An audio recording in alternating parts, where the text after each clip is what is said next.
दोस्तों, 10 दिसंबर human rights day पर हमें बहुत कुछ सोचना है कि हमारे समाज में सब लोगों के मानव अधिकार कैसे सुरक्षित रहें और कैसा उनका उपयोग करके वे एक स्वस्थ और सुखी नागरिक के रूप में जी सकें।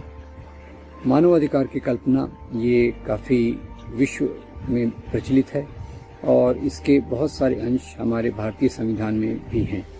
भारतीय संविधान जो हमें बताता है कि स्वतंत्रता, समता, बंधुता, इसके आधार पर देश चलना चाहिए, न्याय के आधार पर देश चलना चाहिए, यही हम सब लोगों के अधिकार हैं।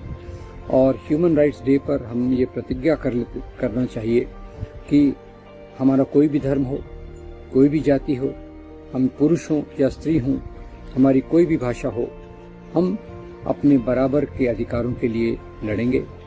पहले तो हम ये मान के चलेंगे कि हम सब के अधिकार नागरिक के रूप में एक जैसे हैं। इसमें कोई भेदभाव नहीं होना चाहिए, किसी की अधिकारों पे हनन नहीं होना चाहिए। एक नागरिक समाज में स्वतंत्र जीवन के लिए हम सबको पूरा आधार मिलना चाहिए। पिछले कुछ सालों से धर्म के नाम पे जो राजनीति चल रही है, जो भावनाओं को भड़काकर अल्पसंख्यकों के खिलाफ नफरत का निर्माण कर रही है, उससे हमारे मानव अधिकारों का बहुत हनन होता है। हमें समाज में प्रेम से, मोहब्बत से, भाईचारा, बहनचारा से रहना चाहिए ताकि हम समाज के निश्चित विकास की ओर काम कर सकें। और जिन चीज़ों के कारण समाज में नफरत फैलती है, इस नफरत के कारण लोग हिंसा करवाते हैं और हिंसा करवा के वो अपने अधिकारों को ज़्यादा मजबूत करते हैं, अपनी राजनीति को ज़्यादा खतरनाक तरीके से मजबूत करते हैं।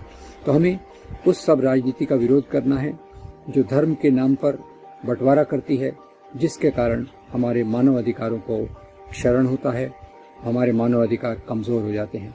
तो आज हम ये निश्चय करेंगे कि समाज में हम प्रेम की भावना को फैलाएंगे, जो गलत समझ है उसको दूर करेंगे और उसके आधार पे इंडियन के रूप में, मानव समाज के रूप में हम अपने अधिकारों के आधार पे दूसरों के अधिकारों की इज्जत करेंगे और खुद के अधिकारों के लिए उन सब आंदोलनों को समर्थन करेंगे जो हमारे बराबरी के अधिकार के लिए हैं।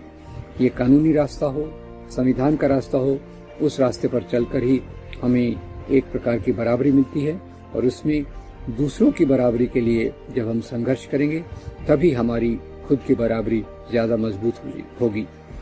इसी के साथ मैं उम्मीद करता हूँ कि आने वाले समय में हम इन चीज़ों को और गौर करेंगे और एक भारतीय के रूप में भारतीय संविधान के रास्ते पर और United nation charter of human rights के रास्ते पर चलकर हम एक स्वस्थ और सुखी समाज का निर्माण करेंगे। धन्यवाद।